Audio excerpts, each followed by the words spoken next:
Welcome back to New Rockstars. I'm Erik Voss, and this is a breakdown of Lord of the Rings, The Rings of Power Season 2. This breakdown covers the first half of the season, episodes 1, 2, 3, and 4, broken down in chapters down below, and at the end of this season will come our full season breakdown, including the back half of the season. I spent this year diving deep into Tolkien on the Deep Dive channel, so let's dive into this season to discuss the visual details, references to Tolkien's lore, and amazing connections hidden in the music, and all the best horse stuff. So much good horse content on this season. And if you have any questions or theories about Rings of Power, join me for a Q&A over on the Break Room channel, and subscribe to the Break Room because I'm gonna be on there a lot more doing these kinds of streams and taking questions from you guys. Okay, let's start with Season 2, Episode 1, Elven Kings Under Sky. This phrase, of course, comes from the first line of Tolkien's epigraph to The Lord of the Rings, the Ring verse. 3 rings for the Elven Kings under the sky, 7 for the Dwarf Lords in their halls of stone, 9 for mortal men doomed to die, 1 for the Dark Lord on his dark throne, in the land of Mordor where the shadows lie, 1 ring to rule them all, 1 ring to find them, 1 ring to bring them all, and in the darkness bind them, in the land of Mordor where the shadows lie. And it's those 3 rings this episode focuses on: Narya, the ring of fire, Nenya, the ring of adamant, also known as the ring of water, and Vilya, the ring of air. The elves are described as under sky because they, unlike dwarves or men, are considered the closest to the Valar and Eru Ilúvatar, and with that status comes a folly, a blindness to the light. Tolkien uses that phrase "where the shadows lie" as a double meaning, not just where shadows lie upon the ground or other surfaces, but where the personified shadow, in this case Sauron, lies and deceives. We open on the 3-pointed iron crown of Sauron. Peter Jackson's team designed Sauron's crown on a John Howe painting of Morgoth and the spider killing the trees. The 3 points were actually, in this case, designed to hold the Silmarils. In the text, the crown was melted down, but in Peter Jackson's films and in this universe, Sauron took Morgoth's crown to make it his own. And I just think it's interesting that this episode's title evokes the elven jewels on the rings of Narya, Nenya, and Vilya, but its opening image is of the 3-pointed crown that evokes the sheaths of the elven jewels in the war from the previous age. You may remember that Sam references Morgoth's iron crown in the Two Towers text in one of the passages that Fran Walsh and Philippa Boyens adapted for Sam's amazing monologue in the Two Towers film, in which Sam recognizes their own role as part of that same great tale that never ends. And these elves, by letting themselves become so dazzled by the 3 new jewels in the light of a tree that reminds them of Telperion, the Elven Kings Under Sky fail to see that they are in that same First Age conflict as well. We are now in the Forward Waith, centuries earlier at the dawn of the Second Age. This flashback opens in the same place where Galadriel finds Sauron's mark in the Season 1 premiere, creating a kind of parallelism between the characters, as Galadriel will one day be abandoned by her group in the same spot where Sauron, now in his original name as Mairon, suffers his Julius Caesar betrayal. Mairon says, "Always after a defeat, the shadow takes another shape and grows again." This is actually a quote from Gandalf's description of Sauron's return to Frodo in the beginning of Fellowship of the Ring. "Always after a defeat and a respite, the shadow takes another shape and grows again. I wish it need not have happened in my time," said Frodo. "So do I," said Gandalf, "and so do all who live to see such times. But it is not for them to decide. All we have to decide is what to do with the time that is given to us." It's hard for me to read from these texts without getting a little emotional. Jack Lowden plays Mairon in this flashback, as logically Adar needs to have not recognized him with Charlie Vickers' appearance in the present day of the show. Adar was also recast from Joseph Mall in Season 1 and is now played by Samuel Hazeldine. Mairon says that he sees a new power. "Not of the flesh, but over flesh. Power of the unseen world." Yes, the unseen world, of course, referring to the alternate plane of existence that those who wear the One Ring and other rings kind of have access to seeing. It's believed Sauron retreats into the unseen world when he's defeated at the end of the Second Age that we saw in the Fellowship prologue. But you may remember that Celebrimbor used this same phrasing back in Season 1. "We are on the cusp of crafting a new kind of power. Not of strength, but of spirit. Not of the flesh, but over flesh." And at the time, Galadriel asked Celebrimbor where he heard those words, and he was like, duh, duh, duh, duh. And at the time, we were like, wait, did Sauron get to Celebrimbor at some point in the past? But this flashback proves that that did not happen. Sauron never met Celebrimbor before the Second Age, but they seem to be corrupted by the same shadow. Really, a question posed by the series is whether evil in the universe is sourced to beings like Morgoth and Sauron themselves, or if these characters are just giving in to external temptations that weigh like gravity upon all souls. Mairon preaches that his aim, at least for now, is to heal Middle-earth. "By bringing its peoples together to rule them all as one." Yes, he shouts, "Rule it all, to tease his ultimate desire to forge one ring to rule them all. But it's interesting to hear him talk about, at least publicly, his desire to heal, because that is the way Tolkien described this phase of Sauron's transition after Morgoth's fall. Adar holds the Iron Crown over Mairon's head, and he looks straight up through the ring with almost exact same framing as Gollum looking up through the ring at the climax of Return of the King when he finally got it in his fingers again. But Adar flips the crown and stabs him with it, leading to a swarm of orcs. I like how Sauron/Mairon manages to stab one on a sword tip that's sticking out through his chest, and then he pulls that sword out of his back to fight the others. Like, it's important to see how he was Morgoth's lieutenant. He is a badass, but upon his death, he emits a blast that freezes over the forward waif, similar to the 360-degree blast that he released when Isildur defeats him in the Fellowship prologue. The black blood oozes down into the cavern, and we get this great transition where we fade to black and then return to show the stalagmites of the cavern have now risen significantly, which shows the passing centuries and Sauron's coming rise. It's not unlike the sequence in Return of the King showing Smeagol's transition into Gollum over hundreds of years. The black goo consumes a rat and then a centipede and gains the ability to slither, and then he slips over a ledge. I just love this kind of drunken breath that he lets out. But it latches onto a cart, and I like how you can see it crawl up the back and then block out all the light on the other side of the carriage, suggesting it widened and then fully enveloped this woman. And we see her wine pouch dripping, and there is an interesting motif across these first few episodes of wine. Like, Adar describes how Sauron offered him wine when he was chained to the top of a mountain in the first age. He offered me wine, red as a blood moon. He offered me wine on that dark and nameless peak. I drank it.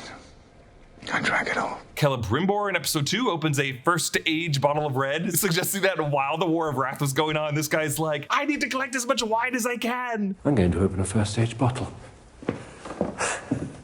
I have been saving it. But fittingly, Celebrimbor never gets to drink it because he knocks over the bottle in shock. And then in episode 3, Pharazôn talks about drinking the wine left behind by his dead father. Looking at a cup half filled with wine he'd drunk the night before. Seemed a betrayal to empty the glass. He also hated wasting good wine, so I drank it. Pharazôn, after this, asks Miriel if she wants red or white for her coronation dress, which also kind of feels like a red wine versus white wine sort of thing. Crimson for Numenor's future, or white her past.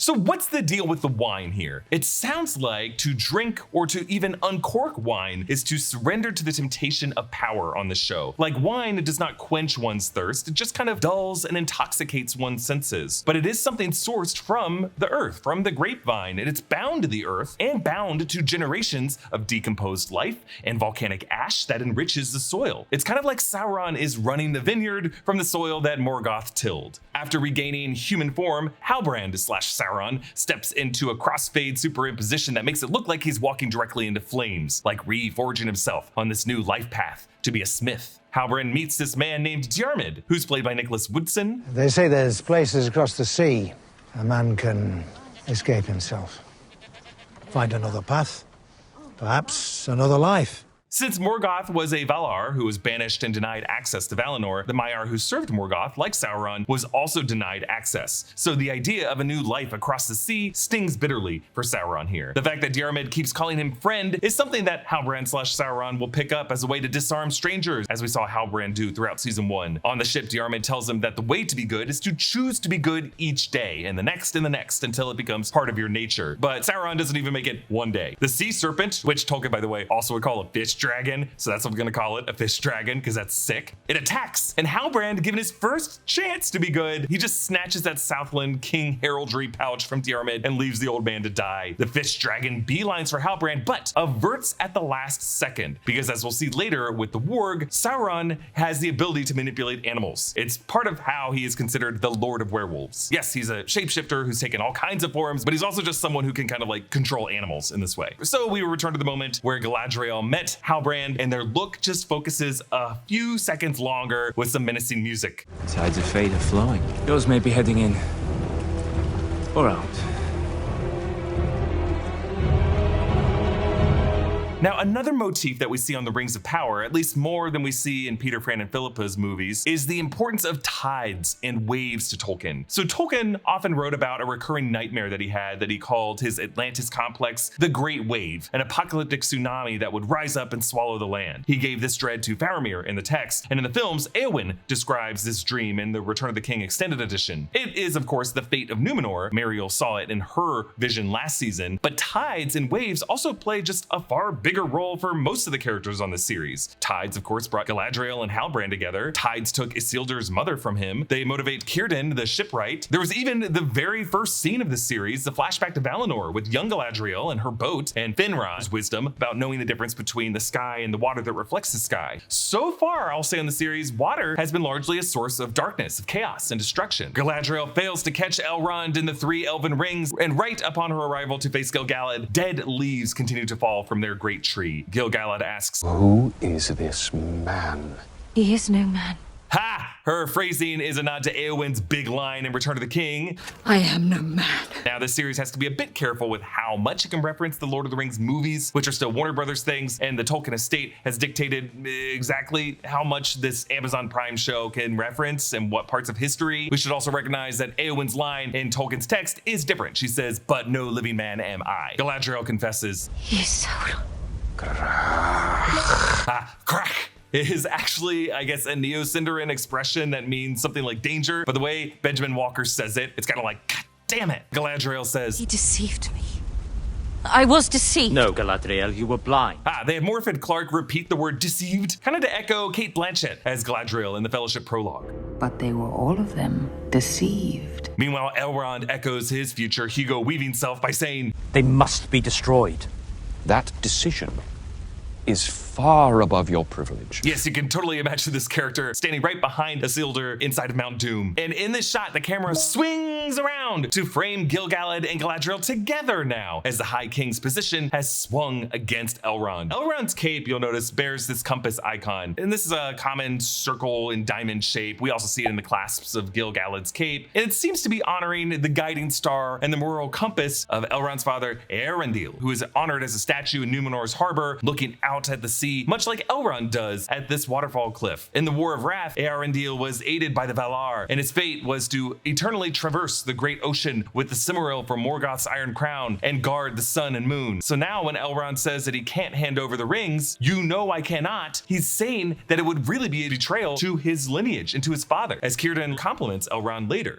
You do your father proud. Elrond and Dr. Richard Kimball's over the waterfall, and I love how, based on what happens in this episode, he ultimately does this for nothing. We transition to the volcanic fire of Mount Doom, where Elrond will, of course, one day beg Isildur to throw the One Ring into. Halbrand turns himself into Adar, and Charlie Vickers really heightens the Southlander accent to play the masquerade to Adar so that he can properly shake him with the phrase of The power over flesh. without tipping him off that he actually is Sauron. And on the way east to Rhûn, which is an area mentioned but actually unexplored by Tolkien's writings, the Istari stranger has a nightmare vision of a staff. Now, we don't know for sure yet if this is Gandalf or just one of the blue wizards or just a new Istari character. I will say that finally revealing that Halbrand was Sauron and freeing us from the mystery box guessing game of the character made him so much more fun to watch, and I hope that that will be the case with this wizard. I'm tired of wondering if he's Gandalf or someone else. But this season focusing so much on the staff could itself be a clue, because Tolkien derived the name Gandalf from the Old Norse words of Gand, which means wand or staff, and Alf, which means his name really translates to staff elf. The staff, or the Gand, is very important to the Gandalf character. Nori and Poppy underline this in episode 2.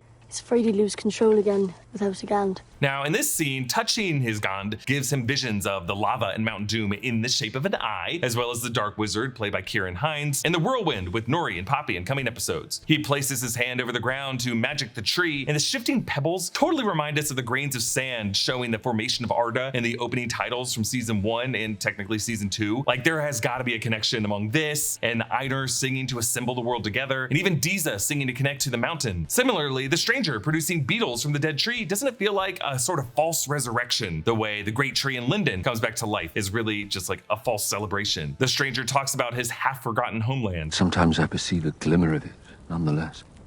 A longing for a feeling I can't remember or even name.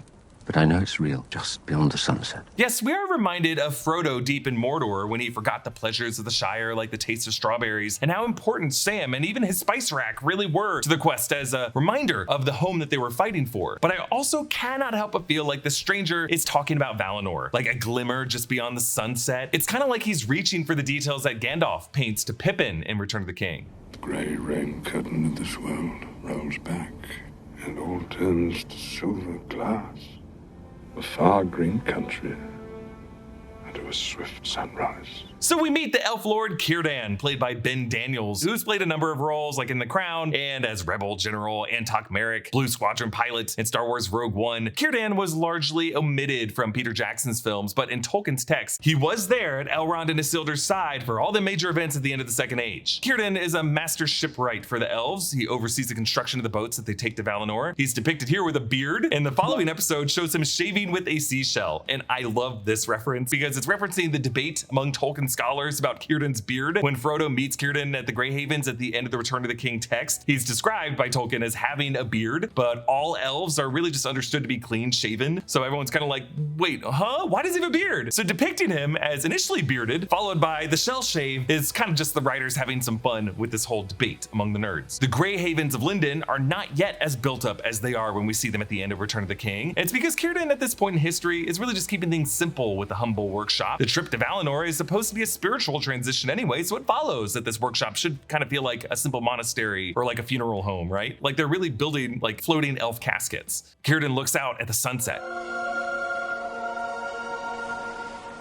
Yes, that is the music of Valinor that we heard last season, you know, when they just kind of stood on the boats. But for Georden, he's also yearning for his brother because Georden was supposed to sail west to Valinor with his brother, but he missed the boat. He will eventually be on the very final boat that leaves Middle-earth long after we see Galadriel and Gandalf and Bilbo and Frodo and Elrond leave at the end of Return of the King. Gil-galad says that he should have Galadriel cast to the Etten Moors for what she's done. The Etten Moors are the highland of Eriador, known to the two-headed Ettins who resemble hill trolls. Georden tells Elrond of a place to destroy the rings. Long ago there was a battle, one whose weapons were the very bones of the continent. He's referring to the War of Wrath, which resulted in the sinking of the Beleriand. And it's interesting how he describes the land as having bones. In episode 2, the Dwarves refer to the mountain as having bones. It's interesting across these cultures, they're talking about Middle-earth as if it's all part of one body. And here, Georden is talking about a scar in that body. It just follows that if one part of the body is poisoned, like in the case of Mordor, all of Middle-earth is now ill. Nori and the stranger reunite with Poppy, who helps them realize that the words of The Wandering Day, the amazing song that closed their arc last season, are really meant to be a literal Da Vinci Code for them to follow based on visual landmarks like we're in a National Treasure movie or the Goonies. Yes, it's very silly, but it does suggest that Poppy's mother, who taught her the words of that song, might have come from a generation of Harfoots who explored Rhûn and even included this closing lyric, "Not all who wonder or wander are lost," as a bit of encouragement that the path requires a bit of feeling like you're wandering, a bit of imaginative wondering whether something looks like a tree or a stone or not, and to just trust the song in your heart. And I think there's something beautiful about that. Thank you to BetterHelp for sponsoring this video. Autumn's here, and if you're feeling stressed by the thought of going back to school or overwhelmed by all the work you have to do before the end of the year, it might be time to talk to a therapist. That's something BetterHelp can help you do. BetterHelp makes starting therapy easier and less intimidating for a lot of people. First, use our link to go to their website, betterhelp.com/newrockstars. The site will ask you to answer a few questions so BetterHelp can match you up with one of their over 30,000 therapists who they think can help you out the most. The therapist they pick for you will have tons of experience dealing with whatever you're going through. Every single one of their therapists is licensed, has a master's or doctorate degree, and has spent over 3 years and 1,000 hours working with people just like you. You'll be matched to a therapist usually within 48 hours, so you can get started fast. We've been promoting BetterHelp for a while now, and we've heard some amazing feedback from you guys. We got permission to share this review from one of our viewers who said, "I have had a few therapists over the last couple years. My therapist was the most open and accommodating therapist I've ever had. He listened when I needed to talk and told me some hard truths when I needed to listen. I couldn't recommend him more." Let BetterHelp connect you to a therapist who can support you, all from the comfort of your own home. Visit betterhelp.com/newrockstars or choose New Rockstars during sign up and enjoy a special discount on your first month. As Georden prepares to drop the 3 rings into the crack, the tides of fate bump his boat to knock the pouch open a bit, which is another example of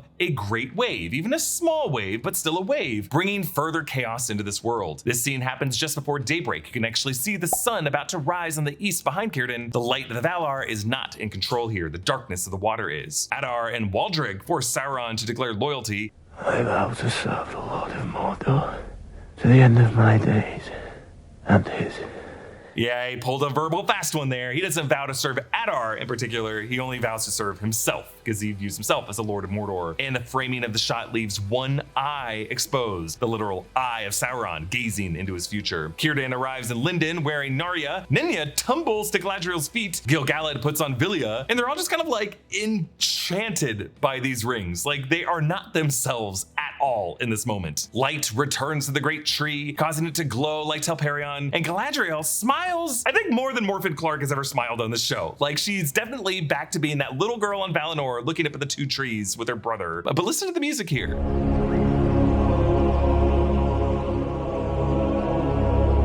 Yeah, it's kind of like a minor chord there, right? It evokes the melody of Howard Shore's The Pity of Gollum, the song that plays over the final moments of Two Towers. The music that Bear McCreary comes up for the show is like the best part of it. Galadriel, Círdan, and Gil-galad hold their hands together with this overhead shot that matches Peter Jackson's shot from the Fellowship prologue. Okay, on to season 2, episode 2, Where the Stars Are Strange. This episode opens with the eye-shaped lava pool in Mount Doom that the Istari saw, and there is an interesting effect where the blackness spreads from Mount Doom up through the map toward Khazad-dûm, suggesting that it really is the cancer from Mordor that is disrupting Khazad-dûm. And while we were following the darkness, we dissolve into the mountains and it's beams of light we now follow instead, which I just think is an interesting metaphor for this season, how even light can be deceptive because it is really coming from a darkness that they cannot see. We follow the light angled from the mirrors that they used to grow crops in the caverns. As we saw in season 1, this is really just like an essential part of the agriculture of the dwarves. After mining Mithril with Elrond against his father's wishes, Prince Durin IV is now an outcast, shopping for discount produce with Diza. I'm bound to the dwarf I love, and I wouldn't trade his heart for a mine full of fire opals. Fire gems, yet it was Narya, the Ring of Fire, that Círdan betrayed his heart for. And you hear a lot the term bound or bind, and it's just an interesting recurring word that obviously reminds us of in the darkness binds them, right? An earthquake causes a huge chunk of rock to smash the bridge. If you look closely, at least 9 dwarves die immediately. Now there's an updated opening title sequence for season 2. The earth tones of the sand in season 1 have now shifted to red, which could just connote something as simple as blood, but I see it as the red wine of Sauron intoxicating all of these characters through this grapevine. The sands form literally 19 rings, 3 rings for the elves, plus 7 for the dwarves, plus 9 for the men. That equals 19. We don't see the one that has been forged somewhere else yet because we haven't gotten there. Next, it kind of forms this tree shape, maybe like the golden great tree in Lindon, or the tree of friendship that Elrond gave Durin, maybe the white tree of Numenor. Next is a crown beneath the 7 stars of Durin. This is the symbol of Khazad-dûm. Next, an elegant archway. These are the doors of Durin that I think we're gonna see made on this series. Next, we see the horns of a Balrog. Next, we see the red iris of an eye, in which the red sand grains form bloody veins of that eye. So it's kind of like a bloodshot eye that's been open and staring at us for far too long. You'll notice there's more of a focus in these season 2 credits on images associated with Khazad-dûm, and I think they want us to link Diza's singing to the Song of the Ainur. We find Galadriel in a dream, planting seeds at the memorial tree of her brother Finrod. Galadriel has now gotten a glow up to go with her fancy ring, Nenya, with her hair braided in an interesting configuration and a golden leaf circlet. Celebrimbor appears to announce an unexpected visitor, and Sauron's voice echoes in her mind. And we see that the seeds she planted were actually roots for Sauron's deadly grasp. Celebrimbor speaks the ring verse in Sindarin as the roots strangle and impale his body and turn him into wood, transforming him into essentially his own headstone. So I think Galadriel is both reading Sauron's mind in this moment on what he plans to do to Celebrimbor when he's done with him, but also just seeing a possible future. So it's just another example of like nature, light, water, trees, things that we should like. Sauron is taking them and twisting these wholesome, healthy things into sinister forces. Galadriel warns Gil-galad. For that he needs not armies, but rings. And yes, Gil-galad immediately covers Vilya for the moment she says this, for fear that someone's going to take his precious from him. I fully expected him to go Bilbo and go, ah! Sauron is turned away from Eregion, but he turns his back to Celebrimbor's assistant to show his wounded back from his torture from Waldreg, making sure to fan out the tear in his clothes so that she can see that wound clearly, just knowing that these elves are going to take pity on him and appeal to their customs of hospitality. In Rune, we visit Karas Gaer, the Dark Wizard's fortress. We see a blood ritual people with these white-winged moths that the Dark Wizard conjures back into his acolyte from season 1. The light causes her cloak to even look like the folded wings of a moth. I love that detail. The Dark Wizard says, "The blood I wasted to bring you before me should have been spent on more useful servants." Curious to know what's in that back room over there. Some are speculating that this character could be Saruman, but the fact that this guy is already involved with dark deeds doesn't really line up with what we know about Saruman's backstory. He really came up as like a very by-the-books wizard until Sauron infects his mind in the Third Age. Nori and Poppy pitched names for the stranger: Doderic, Andwise, and Fredegard. These are all just kind of like Hobbit names pulled from the text. There's like a Doderic Brandybuck from Lord of the Rings Online. There's an Andwise Roper, who's Samwise Gamgee's uncle. And then there is a Fredegar Fatty Bolger, a hobbit from the books who was friends with Merry and the other hobbits but was too scared to go with them when they left the Shire. Now the desert riders who pursue them for the Dark Wizard had their Mad Max masks added in post-production, according to the showrunners. That could be why their masks just look a little too shiny or just like steampunky for Middle Earth. So we see the exterior gates of Khazad-dûm after the earthquake and notice how one of the dwarf statues that was there in the earlier shot has now crumbled. We meet the dwarf Narvi, whose name in the future will appear alongside Celebrimbor on the doors of Durin, so I assume this character is going to return. Diza's stone singing only makes things worse. So clearly the return of Sauron was so discordant that it ruined the harmonic connection between the dwarves and the rocks. He's like the person at the concert who's trying to sing along with Taylor or Olivia and is just so tone deaf and just ruins the experience for everyone. Galadriel meets Elrond as he works on a boat, and I love that we go from this initial shot of him just like sanding something small in the foreground, and then we cut to this reverse shot that shows, oh, actually he's whittled down an entire freaking tree trunk. It's kind of like in the Will Ferrell movie Elf, when we see how fast elves are expected to build toys. Same rules apply to the toiling of elves in Middle-earth. Galadriel says, Sauron used me, and under his hand I was played like a harp to a melody not of my choosing. It was entirely of your choosing. Sauron looked inside you and plucked the very song of your soul, note by note. Composer Bear McCreary in this moment plays Sauron's theme with a harp in the background. Just another example of Sauron's melodic manipulation. Georden tells Elrond that the rings themselves can still be a pure source of good, despite the context that created them being corrupted. Judge the work,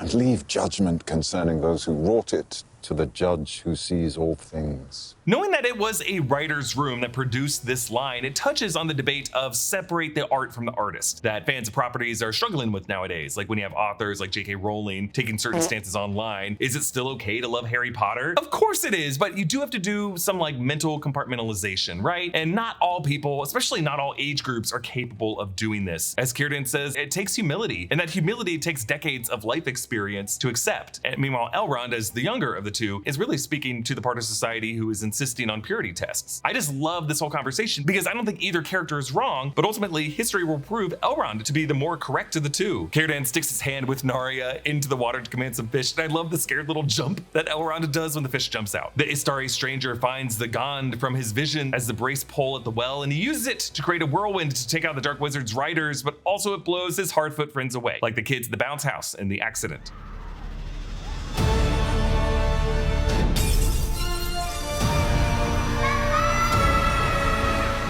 Celebrimbor shows his assistant his latest invention. I have called it Ithildin, made from our last sliver of mithril. Out of the moonlight, it is all but invisible. Yes, Ithildin was what was on the doors of Durin and Fellowship that only revealed itself in the moonlight. Sauron too is revealed in the moonlight down in the courtyard, and he focuses his concentration on summoning the rainstorm. We have to acknowledge that this is the worst umbrella design ever. It does not keep the person holding the umbrella dry, and Celebrimbor looks soaked too. So how useful is this? Sauron manipulates Celebrimbor by appealing to him as a craftsman who wants above all else credit for his work. It's the oldest tale there is, isn't it? The true creators toil till their knuckles bleed, and then they come along, take whatever profits them most, and forget all about us.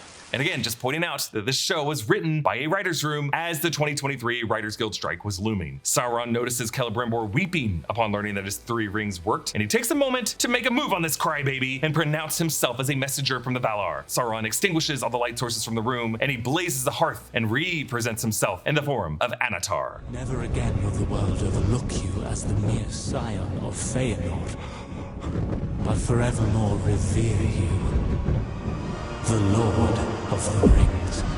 Okay, I did not need Anatar to say the Lord of the Rings. Like, we get it. But the visual majesty of this whole presentation is undeniably great. Like, he absolutely looks like an angel coming from heaven. And they even darken his face by the light beyond him. It's not his appearance, it's like the light that he has dressed himself with. And notice how Charlie Vickers has dropped the Southlander accent and just speaks in this kind of posh English brogue, the kind that the characters play the elves use. Now, for context, Tolkien described Anatar this way: wearing the fairest form that he could contrive. In Eregion, Sauron posed as an emissary of the Valar, sent by them to Middle-earth or ordered by them to remain there to give aid to the elves. And then in another passage, Sauron took to himself the name of Anatar, the Lord of Gifts. But the fairest form that he could contrive? It's worth noting that Halbrand was an invention by this show. So when Charlie Vickers appeared just wearing a wig in the trailers, various skeptics, including myself, wondered, how is Celebrimbor gonna not recognize Halbrand? This is why we have to just be patient and wait for these shows to provide the answers. Sauron in these episodes earns Celebrimbor's trust by telling partial truths and appealing to his ego. And then he puts on this spectacle to make him look like he carries the light of the Valar and is so blinding, and Celebrimbor is so needy of validation that it works. And we've been in this position before. We've been blinded by problematic people in our lives who are in plain sight just because we need them to be what we want them to be. But make no mistake, this form of Anatar comes not from the sunlight, but from the fire. Fire that is no different than the fires of Mount Doom. Now, I have to say, in these first few episodes, I have not been crazy about the contrived communication barriers to keep Celebrimbor in Eregion with Anatar, and then Galadriel, Elrond, Círdan, and Gil-galad, and Lindon, and all of them so far unable to see Anatar. But I'm curious to see if this little charade works on them too, or whether his light will just reshape their reality so that they don't really see the face of Halbrand anymore. Season 2, Episode 3, The Eagle and the Scepter. This episode opens as a horse short film, following Barrick, Isildur's horse, who's just too restless to join Elendil and Valandil and the Númenóreans back to Númenor. And I keep wearing this horse boy shirt for a reason, because this world lives and dies based on where solo horses gallop and how fast they do it. Grab this shirt on nerdriot.shop. I'm Erik Voss, and this is Barrick Boss, horse kicking an orc into a tree branch, which just shows that this horse also understands the power of trees on this show. Barrick finds Isildur in this cave. Barrick.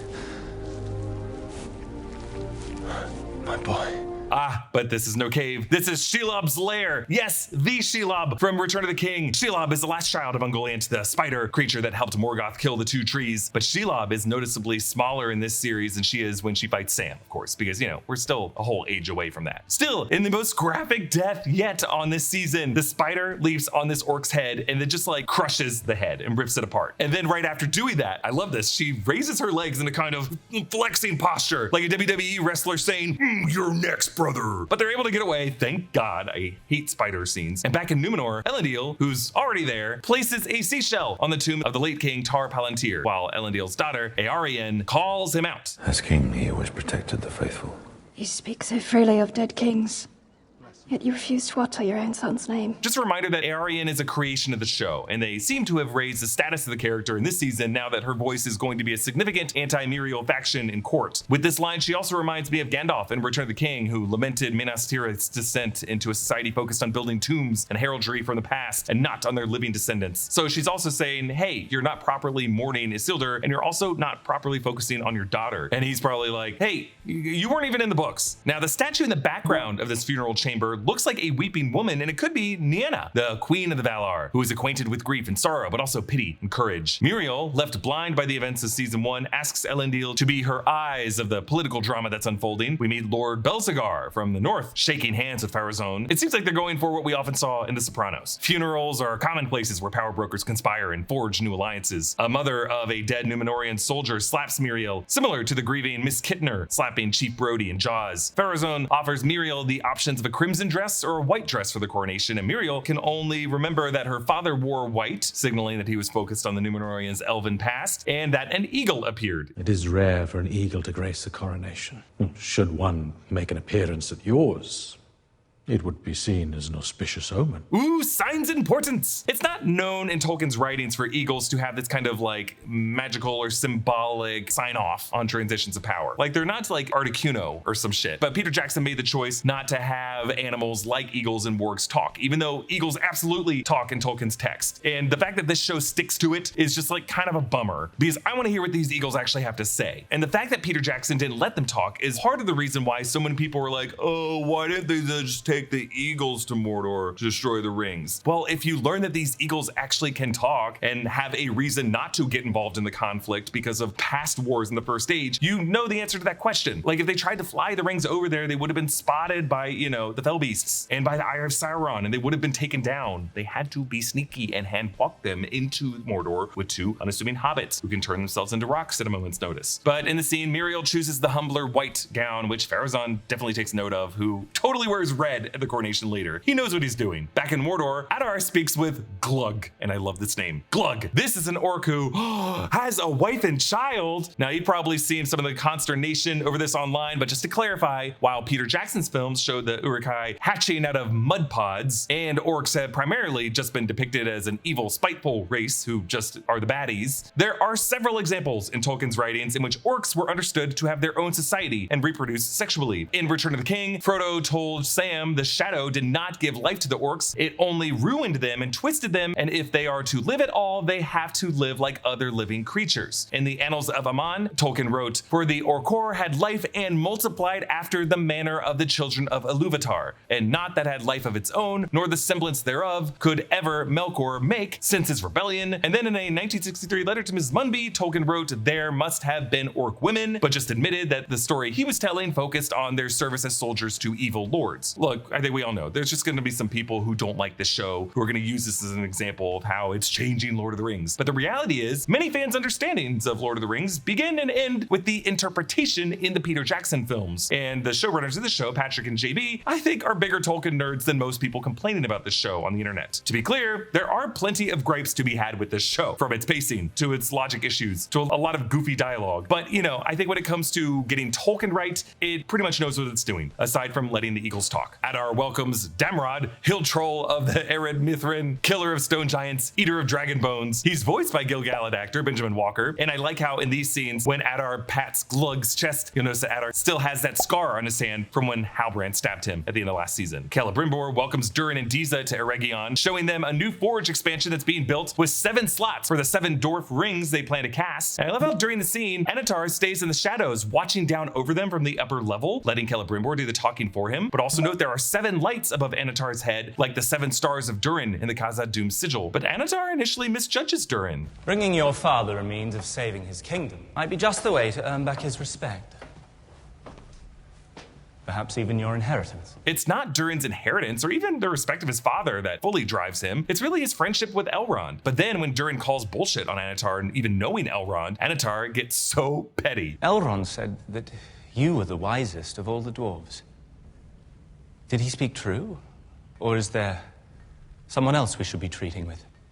I also appreciate the camera tricks in this section to really set Durin and Disa in an elf realm where everything would be bigger to them. They use forced perspective camera angles, larger doubles of the forge set that are built higher up to their chests. And in the courtyard outside, they use VFX to blend the characters into the background so that when Disa walks away, she walks just past these 2 taller elves. It's so smooth that it's just even hard to notice all the work that they did to make this work. Isildur finds a dead soldier in a puddle and takes his boots. Visually, this location reminds us of the dead marshes from 2 Towers, but those dead faces would not be there in the water yet because those were actually soldiers from the Battle of Dagorlad in the Last Alliance years from now. But ultimately, Isildur will reach his own watery fate someday, not far from this area after he takes 1 ring from Sauron. He's stabbed in the thigh by Estrid and he snaps at her for taking out the knife, which I was happy to see because TV shows always yank out the weapon after someone gets stabbed, and medically that is the worst thing to do. Leave it in until you get to the doctor. In Pelargir, which is an old Númenórean settlement that we'll see a lot more on this show, maybe even to next season, Arondir saves Isildur and Estrid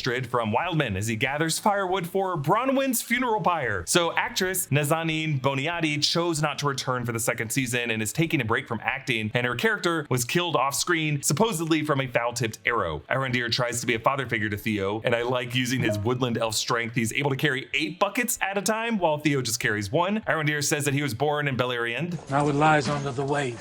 Ah, wave. Another example of describing water itself as a wave. Like all water in the show is a form of Tolkien ocean's great wave. Theo tells Arondir, "Did you know my father? No, neither did I. And I know he wasn't you." Theo in season 2 reminds me of Jack from Into the Woods, who in Act 2 becomes a bitter orphan who's bent on revenge and has to understand that we're all just part of a story. Yes, my money is on him to become one of the ring-bearing kings who become the Nazgul. He's just, kind of a crank. Isildur confesses that his mother drowned by saving him when he was 10 and he swam out further than he should have into a riptide, but he never told anyone it was his fault. Ever since I felt bound to try and do something singular, something special, to try and find a way to earn what she did. Again, bound, as in the darkness, bind them. Estrid responds, "I don't know if you can earn a thing like that. I think you just have to accept it as a gift." As in Boromir describing the One Ring as a gift at the Council of Elrond. Theo cries while he listens to this, making me wonder if he might feel responsible for Bronwyn's death in a similar way, and that both of these men will grow older seeking rings of power as ways to redeem their dead mothers. Estrid covers her brand mark from Adar with a new burn scar tissue. It's clear that she did something she's not proud of in service to Adar. Isildur and Theo team up in a very silly yet somewhat successful plan to get Barrick back from the Wildmen. Theo gets held, but the group is ambushed by, we're pretty sure these are Ents, based on the way Theo gets lifted up, but the first move that the Ents did was to throw one of the axes back at the lumberjacks. Like, we've definitely seen Ents throw giant chunks of stone when they're sacking Isengard, but to fling an axe with this kind of accuracy, that's impressive. We end the episode back in Numenor for the coronation. Miriel wears white, but Pharazôn wears red. It seems like actually it's Belzegar who somewhere in the background begins a shout of, "The queen who lies." It was him, just to get the crowd going. Earian produces the Palantir to accuse Miriel of using elven sorcery to guide her decision making. And even with Pharazôn trying to give her an out by saying that the true ruler would never do this, and he orders the Seeing Stone destroyed, something he does, by the way, because from his meeting earlier with Miriel, he knows that she is totally a crystal girl. Miriel takes the bait. No! The Palantir is mine. We need it. Yes, it's mine. I need it. We are totally reminded of Frodo saying, "The ring is mine," when he was so close to dropping the One Ring in the fires of Mount Doom. But an eagle arrives, presumably as a good omen for Miriel to bless her coronation. But Pharazôn opportunistically seizes this moment with the sunlight brightening his red clothes for everyone to see. And Belzegar gets his goofiest slow clap chant going. Pharazôn! Pharazôn! This is why I'm really mad at this decision to not let the eagles talk. Because if the eagle could talk, he could easily just clear things up. He'd be like, "Oh, no, I'm not here for this guy, I'm here for her." Or couldn't the eagle, just kind of use a wing or a talon to knock Pharazôn over out of the way and then bob his head toward Miriel? This whole moment just is kind of weird. Apparently, according to editors who worked on this season, they had to remove a lot of key Numenor scenes. So it kind of resulted in the Numenor subplot just feeling rushed and confusing. This is what happens when you insist on shooting a show during a writer's strike and you don't have writers on set who can do late rewrites to fix this kind of stuff. Next, season 2, episode 4, Eldest. So who are the Eldests of this episode? Tom Bombadil, of course, but let's not forget the trees and the Ents. This is a big tree episode. The branches of trees will inevitably give this Alf his Gand, but the term Eldest is a superlative form of the word elder, which is a type of wood that Potterheads know as the source of the Elder Wand, which both refer to the type of wood the wand was made out of and the ancient status of the superior wand. So maybe JD and Patrick are saying the wizards and wands of this universe are older than anything J.K. Rowling wrote. So we open on one of the things Elrond carved a tree down into, Círdan's Valinor boats, but turning their back on that promised afterlife voyage are Elrond and Galadriel. The camera stays on those boats through the marching troops. In general, I just love the camera work and the blocking between Elrond and Galadriel as each of them childishly upstage each other by stopping in their tracks while the other steps forward and forces that one to turn around. Elrond does it first and then Galadriel does it too. The squad they assemble includes Vorhil, Camnir, Rian, and Daemor, and these poor elves in this episode, they're like the kids in the back of the van while mom and dad are arguing over directions. Galadriel in this episode has tied her hair up in this interesting braid. In Tolkien's letter 348, he wrote she was then of Amazon disposition and bound her hair as a crown when taking part in athletic feats. And I just love how Galadriel in this episode totally embodies that. Based on the map of the Axa Bridge, it crosses over the Brandywine River, meaning that we would be south of where the Shire will eventually be settled and north of Sarn Ford. And this episode gives a pretty huge reference to the Shire. It's so cool what this episode does with that. In the past, we've wondered if Poppy Brandyfoot could actually be the source of the name the Brandy Wine. And I'm sure if that actually gets established in the show, no one's gonna be mad, right? Actually, one of my favorite transitions on the series is how they dissolve from the ink of the map to the real location. Remember before they showed the letters of Rune glowing like a Theoden on the nighttime desert and that cross dissolve, and here the bridge that was completed on the map cross dissolves into it being collapsed in real life. Elrond observes it was caused by lightning, and Galadriel assumes it was Sauron. We know Sauron can control the weather because he conjured the storm in Eregion. Maybe that storm continued to just kind of like float around at different access points around Eregion and geographically sealed it off. Also notice that it looks like the river below has been drained, and Gil-galad mentioned seeing rivers running dry in his visions back in episode 3. They elect to go south through the Tern Gorthad, otherwise known as the Barrow Downs, which in the text is actually where the hobbits meet Tom Bombadil, which is just fun that we see Tom Bombadil in a different location in this episode. But when this location gets mentioned, Galadriel's mind drifts.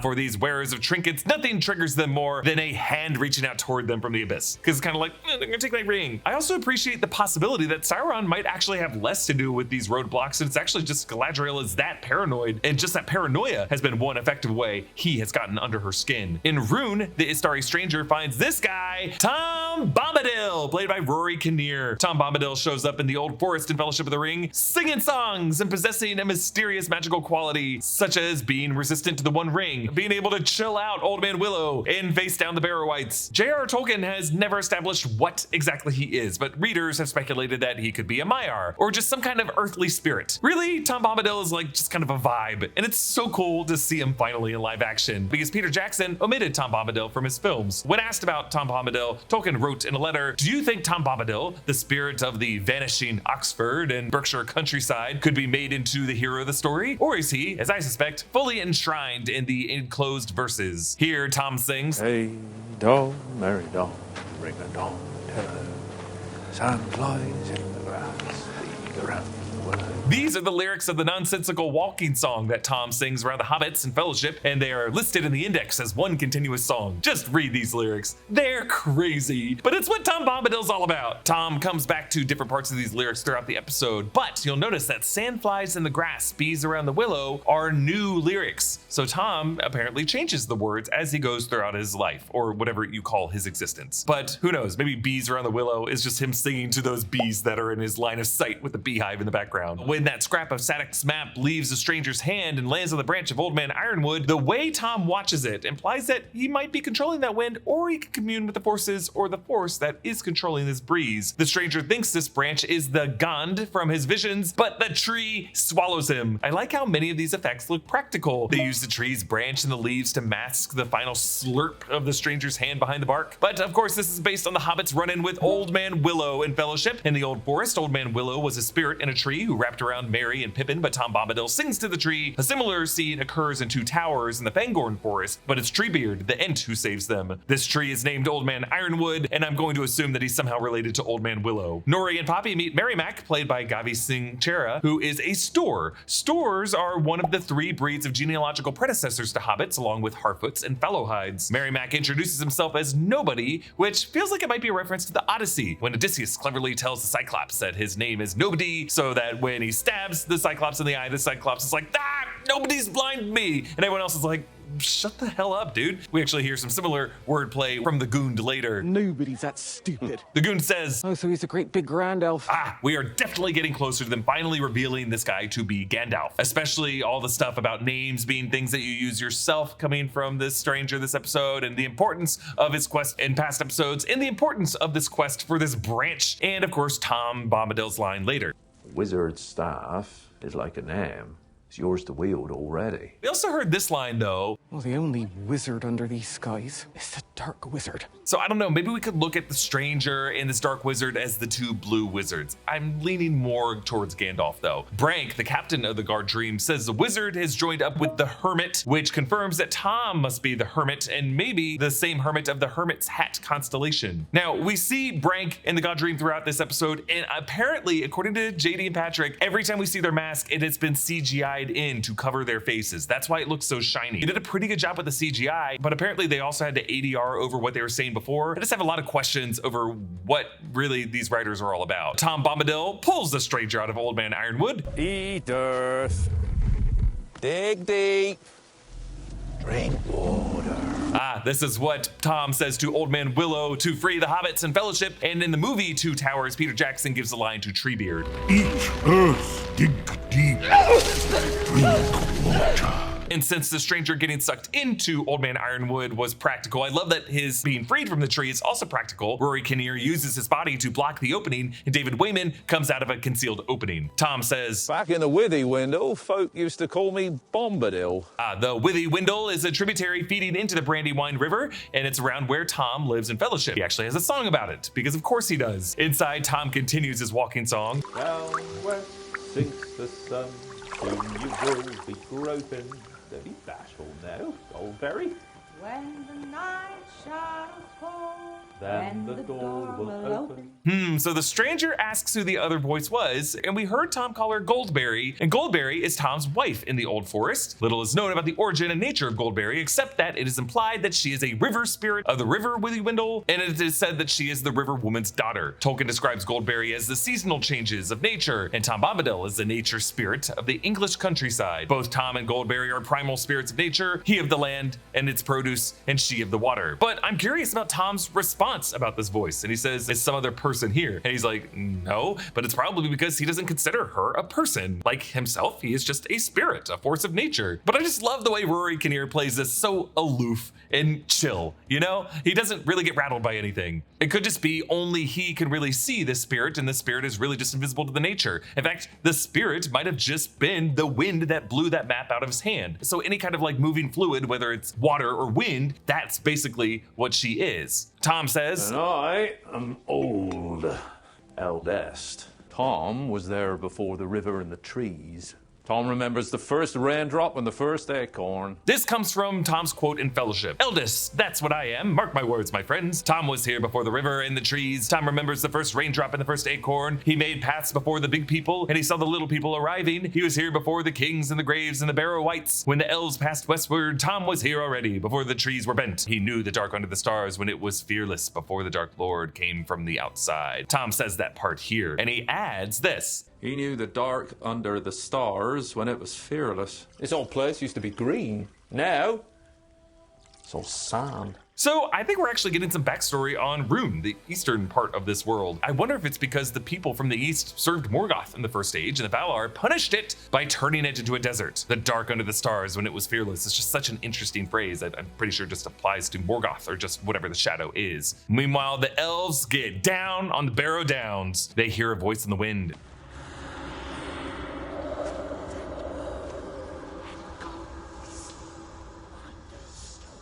This is the chant of the Barrow-wights from the Old Forest that Fran and Philippa actually gave as a line to Gollum in Two Towers when he was just creeping everyone out by talking to himself. Cold be heart and hand and bone, and cold be travelers far from home. In fact, in the vocal mix, one of the voices kind of sounds like Andy Serkis's Gollum. Never walked a wake or stony bed, never.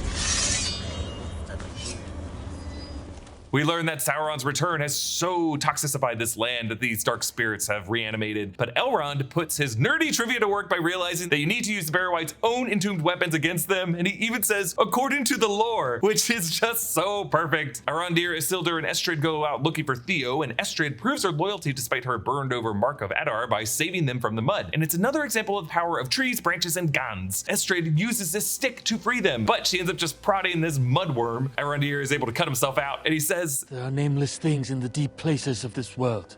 This one you shall call supper. It's such a cool line, but it's also another example of the ancient things of this world not always having names, like the stranger, or Tom calling himself just Eldest. The Gund recognizes the name Asatic Burrows as a descendant of Rory Mas Burrows from the stores. So he dreamed one night of a place with endless streams of cold water and rolling hills so soft, family could dig an hole and live in it in less than a month. He called it the Suzat. The Suzat is another name for the Shire. So this series is explaining the origin of the Shire, and I really love this idea that it's really kind of a biblical promised land for these wandering tribes. And by the time we meet Bilbo and Frodo there, they're really basking in this land of milk and honey. Galadriel touches Nenya and experiences a vision. So let's break down everything we see in these few seconds. Sauron is grabbing his three-pointed crown. Then that is Elrond being held by orcs with a knife to his throat. And then, whoa, the courtyard of Eregion, while orcs are toppling the statue of Feanor. Over on the right, I'm pretty sure that's Gil-galad and Elrond being forced to watch this. Then Celebrimbor falls on his face, and then Sauron, back in a darker-haired Mordor-flavored Halbrand look, is looking down at Galadriel. I'm pretty sure we're hearing Bear McCreary's Last Temptation track here, which includes Halbrand's theme. So Galadriel is being corrupted with confusion between a possible future and destiny, like between a worst-case scenario or the one fated path that she is walking down and forcing her life into. And Pelargir, we meet Ents. The one with blooms is the Ent wife, Winterbloom, voiced by Olivia Williams, and the male is Snaggleroot, voiced by Jim Broadbent. Ent wives, you say? By the Third Age, Treebeard said that Ent wives had disappeared after leaving their Ent husbands, so it's unclear what happened to them between now and then, but maybe they were destroyed by Sauron after setting up a new forest, or maybe they just were betrayed by their Ent husbands and walked away. And that's kind of what Forgiveness Takes an Age is kind of hinting at. Arondir says, I am Arondir of the Greenwood. This might suggest that Arondir is from Greenwood the Great, which would justify why he speaks Sindarin when he's calming down Winterbloom and apologizing. Now, he did say he was born in Beleriand, but maybe after it sank, he was raised in the Greenwood. Winterbloom responds, Forgiveness takes an age. And again, I just love this line because it speaks to how long it will take Ents to trust creatures like this again later on in the Third Age. And it also just speaks to the deeper themes of the show. Like, is forgiveness possible? Is change possible? Yeah, but like it takes an age. And really only characters who live that long are capable of ultimately realizing forgiveness. Like, you know, elves, Numenorians descended from elves, and things like Ents and Tom Bombadil. Tom Bombadil forgives all of us. And they explain what they consider peace to be. And again, I just love this language. It is what comes after the night storms, when the dawn is silent and the birds awaken. When the only sound here was the light upon the moss. We definitely feel a parallel with the Eldest, Tom Bombadil, who remembers ancient times when there was just light and then darkness was kept at bay. And when they are able to recover Theo, Arondir calls him Lord of Pelargir. And if that's a title that sticks, it could put Theo on a course to become one of these royal figures like the Ringwraiths. Now we see the orcs' warpath on the map as they fell trees, and the ink of those trees gets erased from the map. That's such a cool detail. Nenya is able to heal the arrow wound, and she hands the ring to Elrond while she faces the orc. And the action is so smooth here. Galadriel snatches a torch and then uses it to turn her arrows into flaming ones all in one motion. And then a little bit after this, she throws a lantern up into the air and then splits it with an arrow to rain fire down on these orcs. But she gets knocked off her horse. And then Adar extinguishes her arrow and he says this. Elencila lumen omentielvo, heruni altariel. Whoa! So Adar just called Galadriel Altariel, which is the Quenya name that her husband Celeborn gave her, and she loved so much that she referred to herself as Galadriel, the Sindarin version of the same name. And Celeborn is not on this show, and they've never had a good reason for why he's not on the show. So what does it mean that Adar calls her that here? Is it like a possible term of endearment? Is it possible that he called her that in maybe just a mocking way because she's wearing her hair wrapped in a crown like this? But equally important are the words, a star shines on the hour of our meeting, or as he says in Quenya, Ella sila lumen omentielvo, because these words are also spoken by Frodo when he meets the elf Gildor in Fellowship. But really the phrase comes up in a letter that Tolkien wrote to his son, saying that a fan once asked him what Lord of the Rings was really about, if it was an allegory. And Tolkien said that he was just trying to create a situation where Ella sila lumen omentielvo, which would be a common greeting. So from that, people have inferred that maybe Lord of the Rings was just an exercise for Tolkien's love of language. Even though,